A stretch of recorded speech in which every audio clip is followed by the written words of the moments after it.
Hello, folks, and welcome to another episode of But Wait, There's More.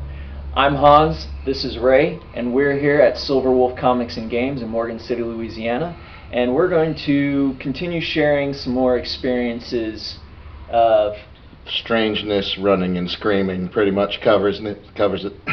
right.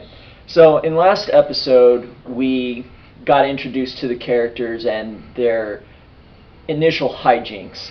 So now, after saving the town of Greenest, they're going to go tracking the raiders and go in search of a monk that they need to save.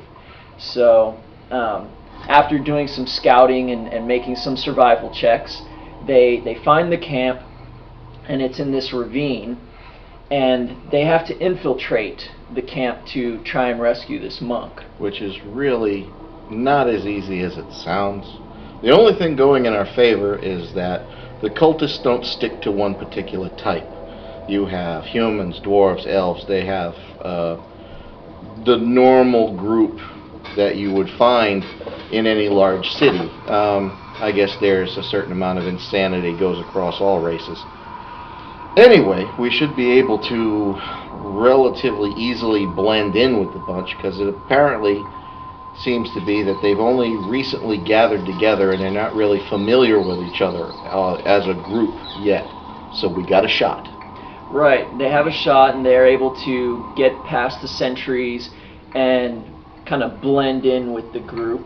And they go scouting around, and it's a relatively simple thing that they did. They got in, they got some information, but they did have one encounter where one of their members ran smack dab into a big, scary black half dragon named Resmir.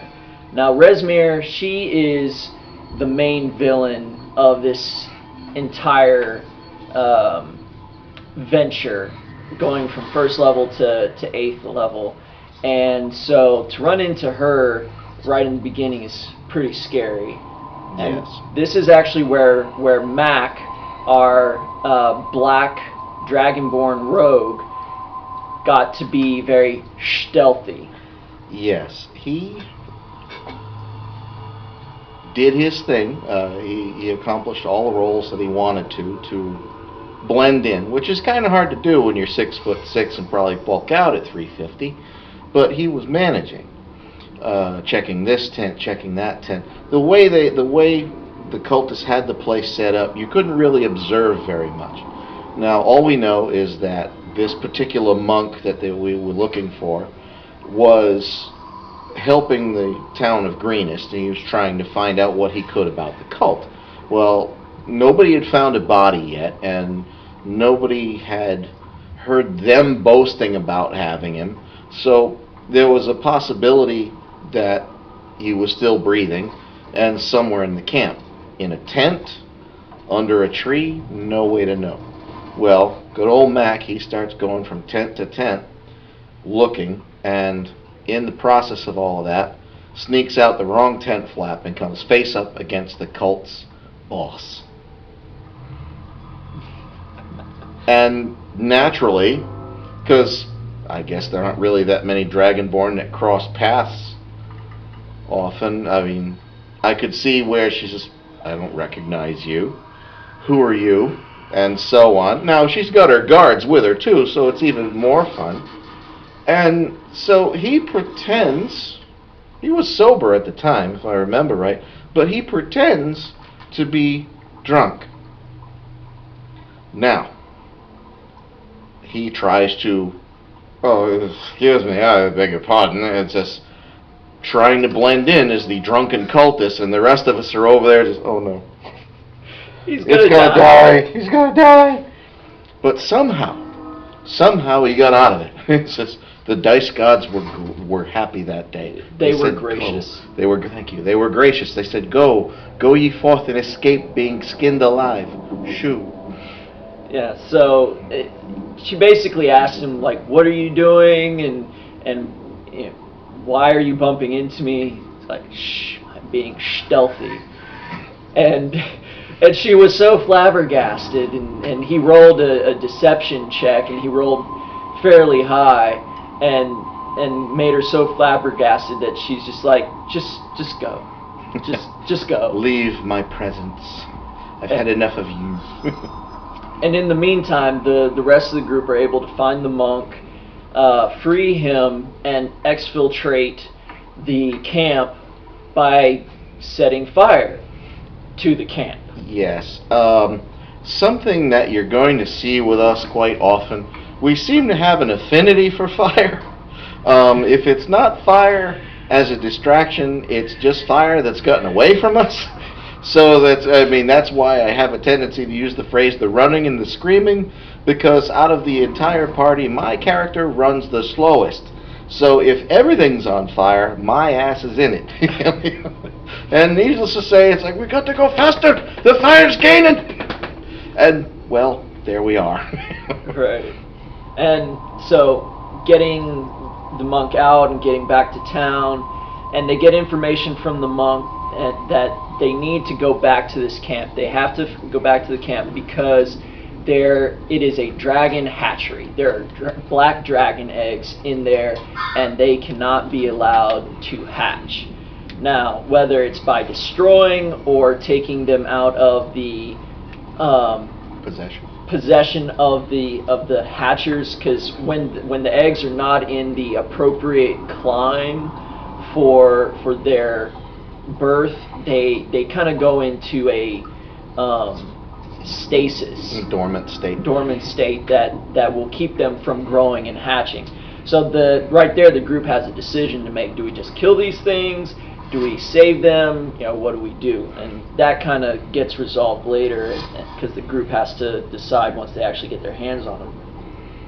So they go back to the camp, and it's been a little while, because it's a couple days to and from the camp, and the camp has been deserted. The fires are out, believe it or not. But for the most part, I wouldn't call it a garrison, but the occupying force has moved on. Now, there seems to be a small skeleton force left behind, and it's just watching from the bushes in the surround. Should we just charge in there and rush them? There's this long 25-minute debate of, should we sneak in on them? Should we come down the cliff face on ropes? Should we bend time and space and use helicopters? It just went on entirely too long, until someone just waltzed in the front gate.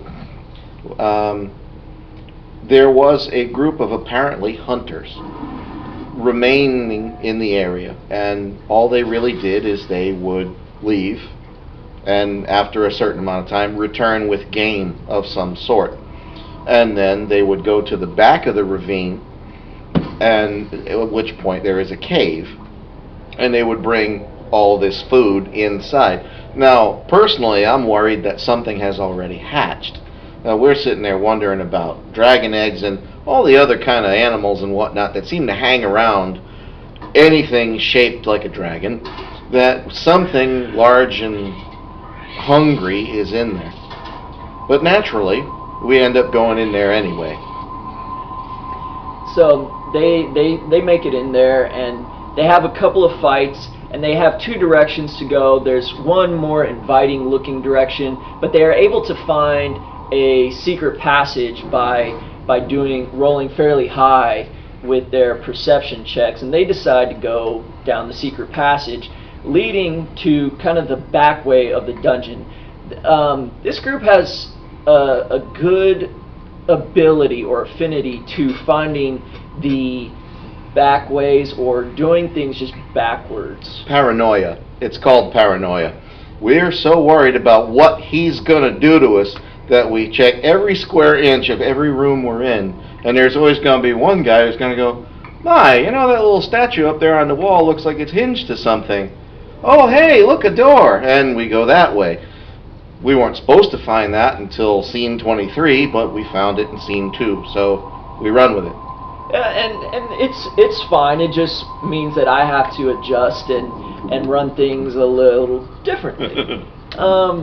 So they More have monsters. They have a couple of big brawls, and one where they're actually able to sneak up and corral some cultists and keep them from escaping, and warning the rest of the cave system of their presence.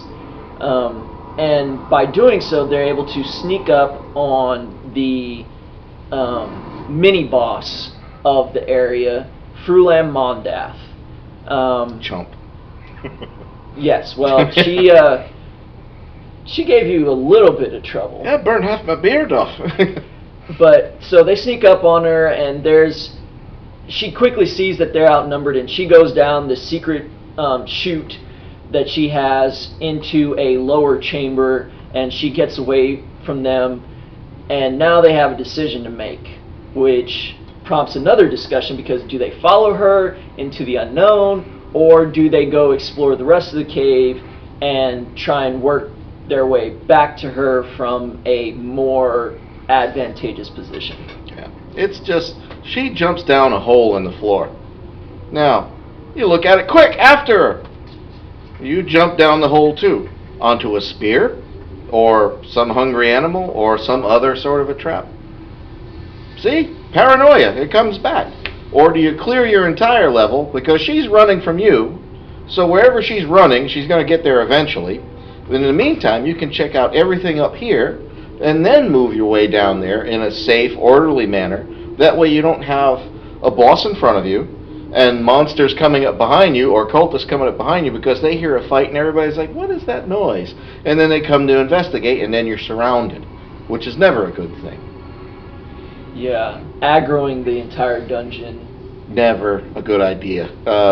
Again, more screaming, less running. Yeah, it's just not a good idea. So they clear the area, and then they go back kind of the way that they're supposed to. Not that they had to go that way, but it was kind of, here's one way that you can go, and this is the direction that generally people are going to go, and then this is the special direction for groups that make things interesting. So they go back and start working through, and they come across a pit that is very dark and they really can't see into, and they're trying to look down and find out what's there, because they hear noises and they see some shadowy movement, but they don't know what's down there. But they're trying to find out because there are stairs, there's a ramp leading up, and they want to figure out what might be down there before they go down, or whatever's down there comes up at them. At which point, Krontis... Not to interrupt, but it's the point you're just entering a chamber. Now the entrance is wide enough that you can stack up, you got enough room that you can have two players side by side, and everybody has a system for entering a room whenever they're playing a dungeon. Some players do it differently. They might just charge in there willy-nilly in some neat little wedge. Others might have a more wide open plan depending on what their different what their characters can do. If you have several archers, you're going to do things a lot differently than you will if you have a high level of mages, or if you have a barbarian in the party. It can be different for anyone. It all depends on how your party is built. Now, we're looking at the room, and being the shortest character, and it really doesn't have much to do, there's no role for whether you're tall or short, but it's just the thing that I try to envision, okay, at 4'4", what can I see and what should I be concerned about? Now, as one of the tanks, it's one thing to tunnel on what's in front of you. You've got bad guys in front of you or to one side or the other, but a lot of people do not look up. They never look up. So in canyons and caves and whatnot, where you've got all manner of critters that never see the light of day, something might drop on you. Now, This actually bit them in the butt earlier. Yeah. There's a thing called a sturge. It's a mosquito about the size of a raven. Bad news when there's 30 of them. Anyway, standing up, stacked up just inside the doorway to this place, just trying to observe, see what's going on, do our little checks to see if we can see anything. And I feel a solidly placed boot in my backside. Crontus figures that the most expeditious way of discovering what is in this pit that they've come across is to try and punt the dwarf into it. Now, generally, I'm not a big fan of that kind of PvP action in my games, but I allowed it. He was new, I wanted to give him a shot, and I figured the dwarf's armor class is pretty high, the chances were pretty low that he'd actually kick him in, so I said, go for it. He made his roll. It was funny, we'll give him that, but... He failed his roll considerably. So, in the process of trying to kick the dwarf into said pit, he breaks a toe, and now his movement is reduced by 5 to 10 yards, or feet, and now he's slightly injured for what is soon to be a big melee. Terrible, just terrible. And the whole time it's like, what was that? Right, and Fergus being Fergus, tells him that he's going to get him later. We're going to have words later, I guarantee you. And we did too. It was just one of those things. I have to get my point across. Now, whether or not that point is the end of a spear, totally different matter. yes. So they eventually get the attention of the things that were in the pit, which were 2 ropers and Bad news. yes, and some guard drakes. And so they present a united front. Tanks are in the front. We've got Fergus and Jareth kind of ready to block the ramp, and off from a cliff that they did not see come kobolds. So now they have kobolds on their flank. They've got a roper looking to pull people in, and they've got guard drakes charging at them from up the ramp. Mass hysteria, in other words. As is fairly usual for our party, when the fight always starts, everybody starts rolling low. Everybody starts rolling terrible. They might get a shot in occasionally, but it's a whiff, a miss, a grazing hit, a miss. And the whole time it's like, why can't I hit this one thing? I want to hit this thing. These dice cannot be this bad. You have people have launched dice the length of this room more than once because it's just like, I hate this dice. I hate this inanimate object for not doing what I wanted to do. And off it goes. So it can be frustrating sometimes when you really need to do something and you can't do it because this little piece of plastic is laughing at you. And coming up ones. 1, 2, 3. It's like, I literally rolled 1, 2, 3, 4, 5, 6 in one fight, and it's the kind of thing where you just want to throw the whole table over. But wait, there's more. Going off of that point, our little lost tank Jareth, who is supposed to be dealing with the kobolds on the flank that just appeared, over there, decides that he is going to use this item that he bought. He was so excited to use. He wanted to use a net. Now, a weighted net, round.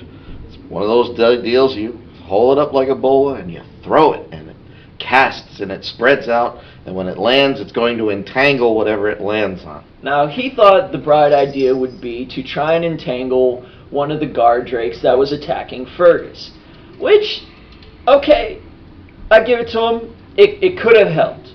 Not a bad idea. Not terrible. Poor execution, though. The problem is, he rolled a 1, which means that he critically failed.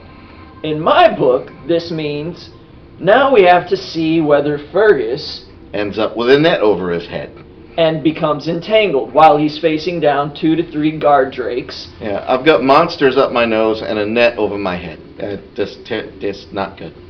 Thankfully, he fails to actually entangle Fergus. But Fergus ends up with this net. Yeah, I've got the horned helm that I wear. The net ends up hanging off of one horn. It doesn't get in my way at all, but it's the kind of thing where you're in the middle of a fight. What the devil is that? Oh, laddie, we're going to have words when I get this off.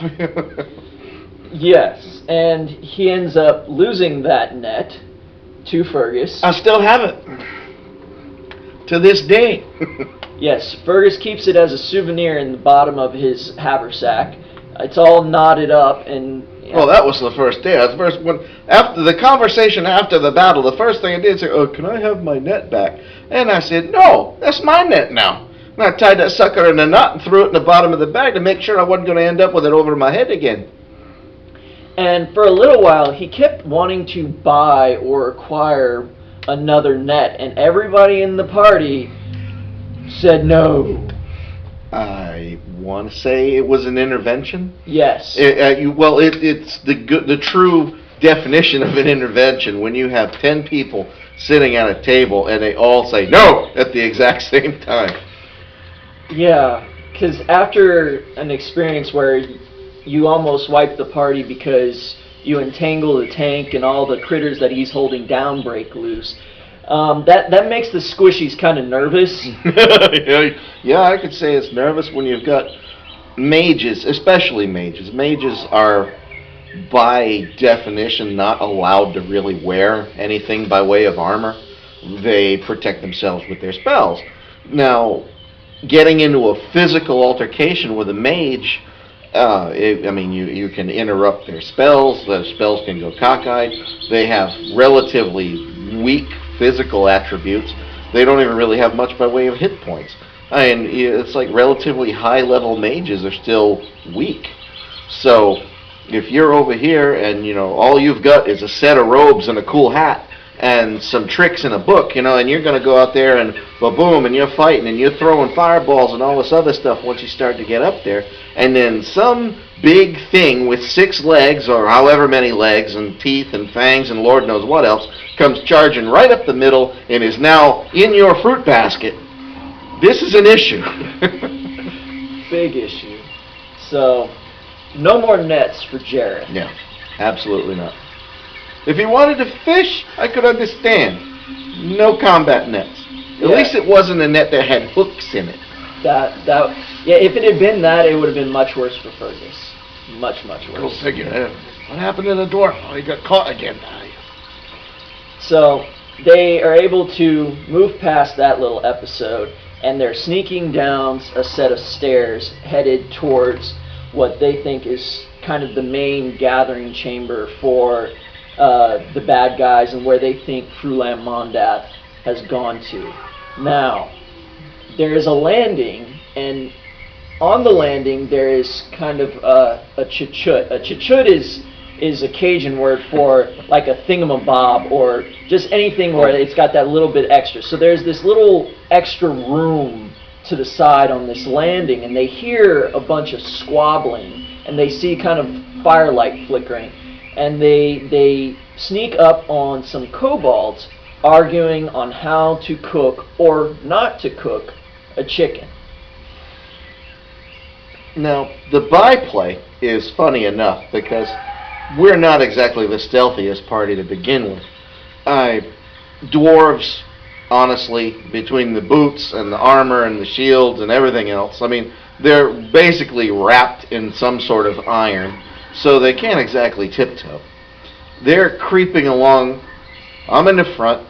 More watchful people are in the back in case anything comes up behind us. Now, we're trying to creep and not be noticed. But then comes this debate in this high squeaky, a series of high squeaky voices carrying on about culinary tastes, how to cook a chicken or not, and the back and the forth, the screaming, how you cook the chicken, you not cook it, and it's just, it's to listen to it, it's like a couple of 5-year-olds arguing about how to work the Play-Doh machine. And it's kind of my way of introducing some flavor to the scene, so it's not all grim and dark and completely serious. I like to have fun, and so I figured this, there was these kobolds in this area, and so I just put my little twist on it that they are arguing over the chicken, and I'm play acting this of two, several different kobolds arguing over this piece of chicken. It's like not every villain that you run across has to be that, and not every villain has to be Darth Vader. They don't all have to be like the completely unbeatable evil presence. It could just be somebody that they're only interested in guarding their little corner of the world. They're not really interested in harming anybody. They don't want to conquer the world. It's just they're going to shoot arrows at you because you're in their yard. And it was kind of funny because it's like, okay, you almost feel bad because they're just hungry and they're going to have their little argument, and then we're going to come storming around the corner and slaughter them all. Oh well. They're kobolds. They deserve it. It's one way to put it. Yeah, whew, that'll linger. So, Caliban, our tiefling monk, uses prestidigitation. Woo! That's the word. That word. The prestidigitation word. There we go. Got it. There it is. Got it on that one. And what that is he can make fire flare up. He can make sounds. Like throw his voice. Just it's a minor spell thing that you can do to distract the enemy in minor parlor tricks. Right. So he makes the fire appear to flare up. At which point the kobolds drop the chicken in the fire. This is important. This is tragic. This is absolutely tragic. Because not only are they screaming at each other, now we're beginning to move, and the chicken is burning. It's just tragic all around. The chicken's in the fire. It is burnt to a crisp.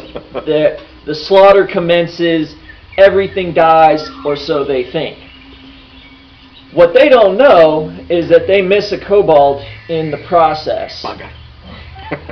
His name is Tick Tick, and now he has sworn vengeance on the group for burning the chicken. Yes, this will play in later. Yes, for any new DMs out there, you can have a lot of fun with a recurring villain. You really can. If you want to keep it light, if you don't want to have, if you don't want to have your party out there trying to fight the evil empire every day of the week, it's like you come up with something like this, it's gold, because you can just keep doing it and keep doing it, and it doesn't even have to really harm them, but just all you have to do is say those two words, tick tick, and the entire party that we have it's a collective, oh crap, not again, not this guy. Yeah, because without putting too fine a point on it, every time we run into him, he's better. He levels up. So, he remains a challenge. And we'll see how that plays out later on, of how he levels up and becomes stronger. Bigger. And bigger. But, so that happens, and they move on. He gets pretty big. And now they come to the bottom of the stairs. They send one of the rogues down to sneak down. They find a trap, and they're able to avoid setting it off. Avoid setting it off.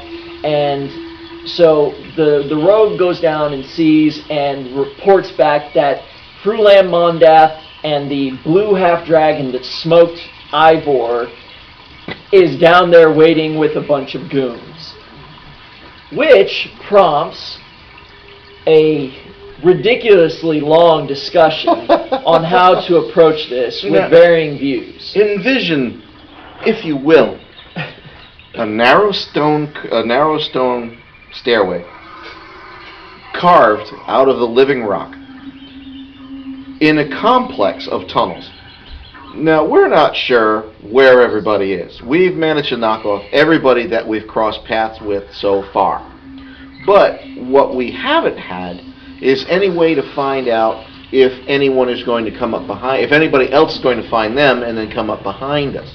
Now, we've got movement in front of us. We've got movement behind us all of a sudden. So, great. All of a sudden it's a scene out of Aliens. Everybody's running because there's critters everywhere around. And while all this is going on, we're having this debate in the hallway.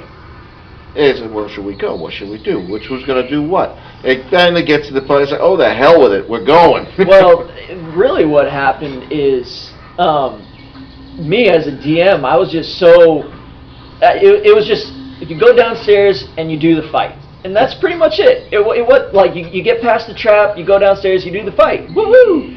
But they were so paranoid and just couldn't agree on anything that eventually the half dragon Cyanrath, he walks to the bottom of the stairs, looks up at him from the bottom of the stairs like, are we going to do this thing or what?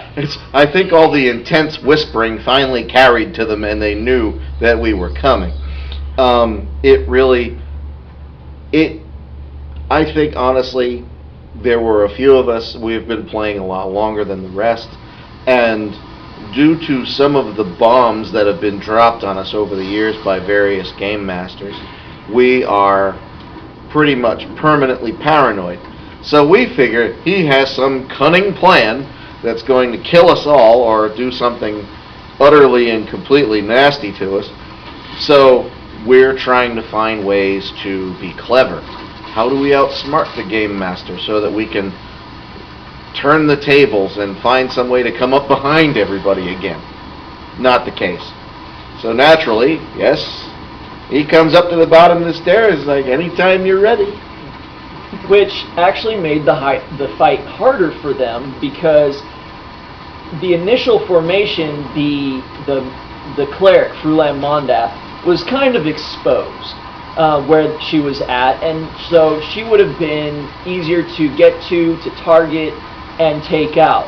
As it was, because they took so long and Cyanrath had to go coax them down from the stairs, they are now in a more prepared battle formation. Now, the fight ensues, and Jareth gets the bright idea, and it's a good idea, that he wants to take Frulan Mondath captive to get information. Great idea, capture him, take information, whatnot. Some high-level official within the cult, someone that is going to be useful, someone who knows things. Great idea. The only problem is you're supposed to be over here helping us. Well, and so he tries to make a beeline for her, but he gets blocked off. And big hairy fight, people are getting wounded, stuff's dying. First time that it actually becomes noticeable that the battle line favors one side. You face forward, the enemy is always ahead of you. Now I move to the left, so I can take this half of the room and be the tank for this half of the room, and then Jareth could be the tank for the other half of the room. And we could kind of come up with a line between us where if we can position ourselves well, no one will be able to break through us to get to our more squishy players. Now, the thing is Jareth has his own plan. So off he goes over there, and now with his shield on his back. At this point, he decides that he is going to what I call DPS tank. DPS stands for damage per second. It means how much damage you can do. Like, the more damage you can do, the better. So his idea was, if I can kill stuff faster, they can't hurt me as much. The problem with that is, it might work in some video games, but it really doesn't work in D&D as well. Not with dice. Because it's not as, okay, I know I for sure can hit. Not in D&D. You're rolling dice, and the odds aren't always in your favor. Bad things happen. So he's over there. They do. Trying to tank with his great sword and trying to do damage, and he ends up going down and having to be revived by the healer. But now that flank is starting to be rolled by the bad guys, while at the same time the left flank they're rolling the bad guys' flank. So it's a weird position where changing face. It's a yin yang type of thing where one side is failing and the other side is succeeding. And so now people are scrambling. They're trying to get behind the dwarf because he's the only tank still up. It's a constant joke. I do it all the time. As one thing that I have to invent is the rear view mirror and put it on the top of the shield, because I was noticing over the time of this fight, that the entire party was rotating behind me. Now I'm way over here on one side, and I'm just like, who's back there now? You over.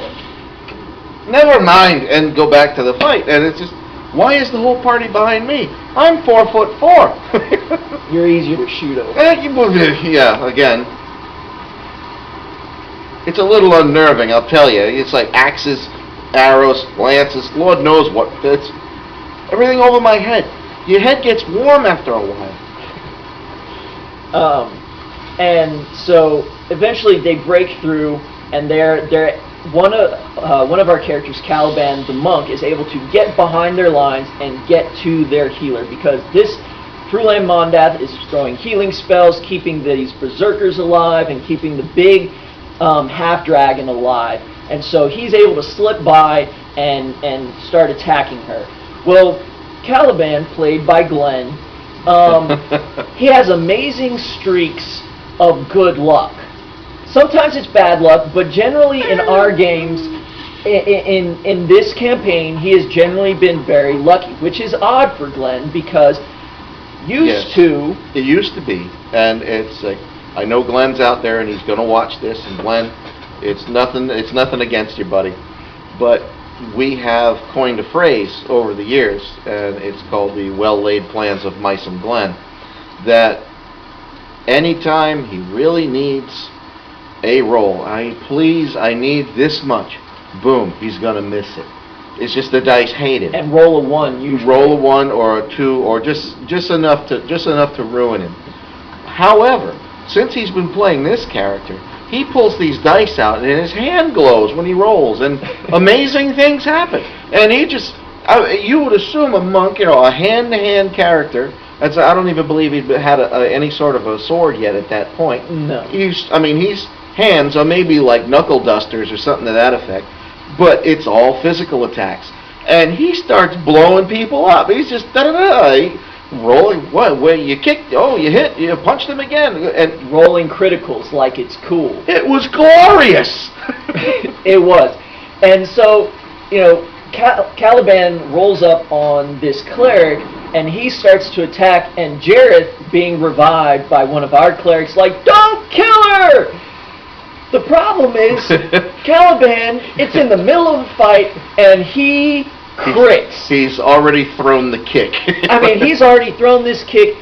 He rolled 2 20s back to back. So 2 of his attacks were criticals on this woman. And so as the DM, you can't critically knock out somebody. No. He just did this amazing, double punch, spinning back kick that knocks her head clean off, because it was, like Ray said, it was glorious. The man rolled 20s. Just envision any bad period piece kung fu movie from the 70s where you've got guys punching iron bells at each other from across the canyon and so on, where everybody's touched by the gods and every punch shatters stone or knocks down buildings. It was there. As her head popped off like the cork out of a champagne bottle, it was beautiful. and Jareth is, no! But this ties into his fetish with dead things. So they clean up the fight, everything's dead, and Jareth asks me, Matt asks me as the DM, he's like, can I take her head with me? You what? Now, granted, anybody who has no idea about a game like this, that sounds pretty damn weird. But he actually has a good idea in doing this. Yes. He wants to be able to speak to the dead. Now, you can do this, but they're at really low level. At this point, they are maybe 3rd level. And, yeah, maybe. And so they really can't afford to pay for something like this, pay for the services needed to speak to the dead or raise somebody from the dead, much less a bad guy. But as a DM, I want to see where this goes, and I get a nasty idea in my head. There it is, folks. So I say, okay. Yep, there it is. Oh, good Lord. And he proceeds to stick this woman's head in a bag, and they leave the cave. They explore some more. They find some treasure. They take some stuff. Money! Woo! And I think they get an item or two. Was it a bow? I think it was a bow. It was something worthwhile for a low-level character. Yeah. And they leave and they go back to Greenest. Nice place. Where Very they green. where they debrief and get all the information that needed to be passed along. They found the eggs. They put them in the bag of holding that they found. It would say yes, we did get the bag of holding. Now that, in and of itself, is something that is maybe not rare, but it is very handy. Anybody who could come up with a bag the size of a pillowcase that you can fit anything in. If you want to carry, if you find an extra suit of armor, you can't possibly lug this around with you. You can't wear it because it's the wrong size. So even if you can't use it, you might want to sell it. Well, you just stuff it all in the bag. And the bag never ends up weighing more than 15 pounds, but it's the size of a 10 cubic foot room on the inside. Fun stuff. Magic's great. As the DM, I chose to gift this to them as part of their loot for the fight, because I mean, you end up running across and having to carry so much stuff. That people, you get gear, you get gold, you get this, that, and the other, and instead of having to track all that nonsense, how much does it weigh? Okay, you're weighed down. I don't like getting bogged down with little details like that. Encumbrance can be a killer if you've got to put the fine point on everything, where the details start to drag the game down, where everybody's got to worry about, could I get a better dagger? Well, does it weigh a half pound more than the one you've got, because you won't be able to carry it because you're maxed out? Yeah, there's no point in that. Yeah. So to avoid that or any kind of worry about that, and like, can we carry this? Or imagine people lugging 300 pounds of gear between them, and it's just all on their backs, and they're trying to fight. to circumvent this situation, light infantry, right? To circumvent that situation, I kind of gave them a bag of holding early on. They put the dragon eggs in the bag of holding and are going to eventually deliver them to the Harpers when they get to Waterdeep. Which they figure that they're going to have to go to eventually, and so they're going to hold on to them and secure them till such time as they can dump it off to somebody who has a higher security clearance than them. Yeah, because honestly, the threat, of all the chromatic dragons, of the quote unquote evil dragons, the black dragons have a tendency to be a little more reclusive than most. But still, if you've got eggs if you've got...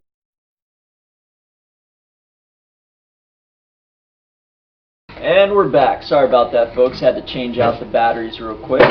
But going back to the dragon eggs and the Harpers.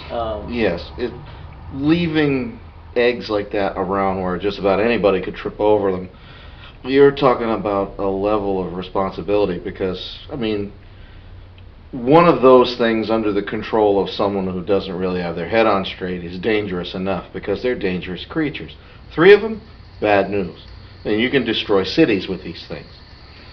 But at the same time, it's also a balance of nature type of thing. Dragons, evil and good, are part of the ecosystem, as it were.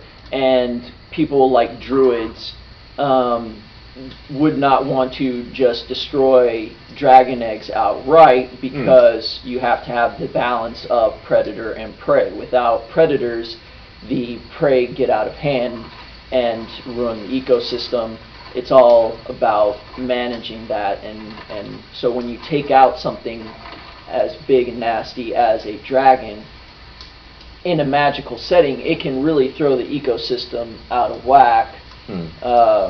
And that's a whole philosophical and different kind of discussion. But they didn't want to have to deal with that kind of responsibility. So, plus, granted, a lot of people think, destroy them, and that's the end of it.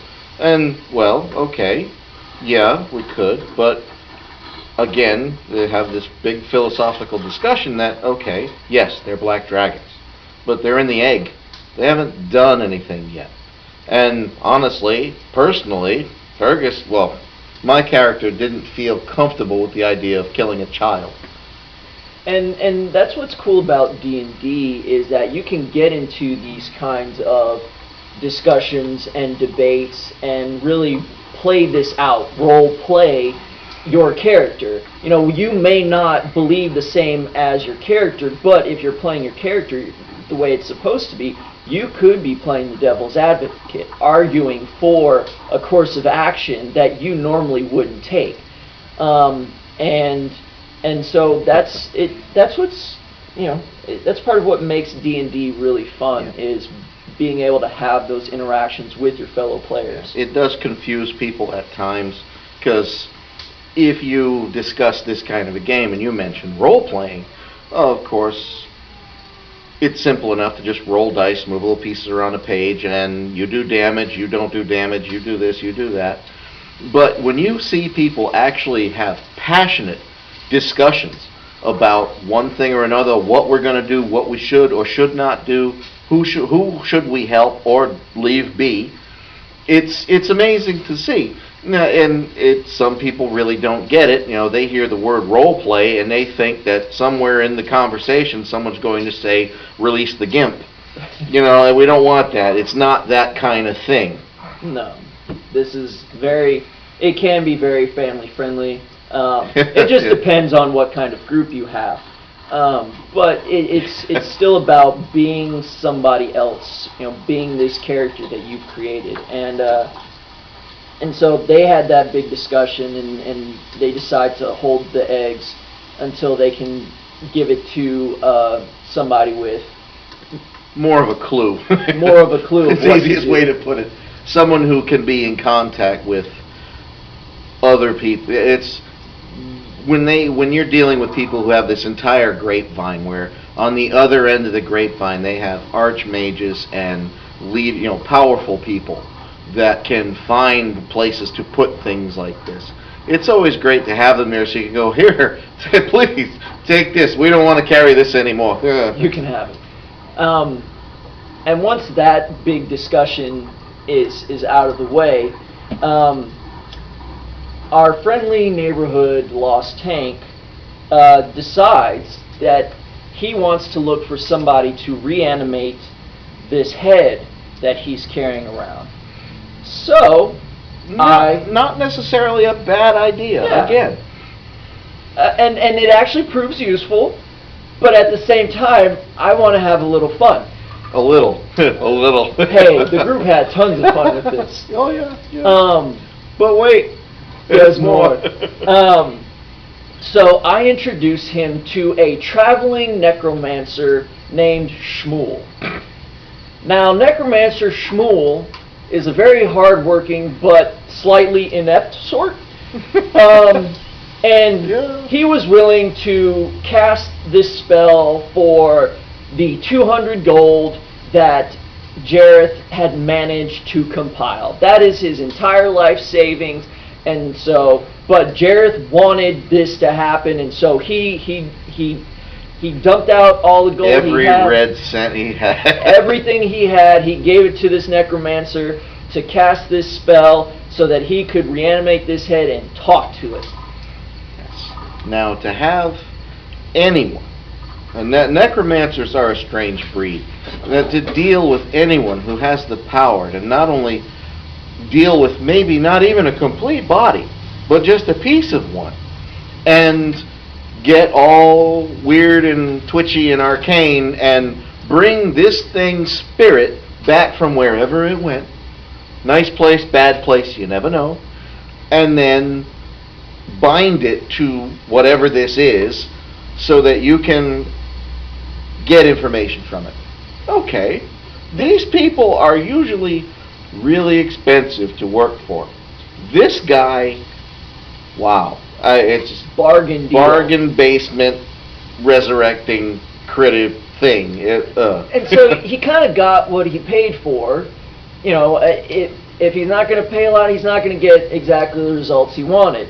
So Necromancer Shmuel does the spell, and it doesn't go off quite right. Yeah, he wings it. It comes out. It works. It works. It the, works. The head is reanimated. The problem is he's managed to not only bind Frulam Mondath's spirit to her skull, but he's worked in some of his mother's spirit to the skull as well. So the two spirits have merged, and they have become what the group affectionately called Mama Shmuel.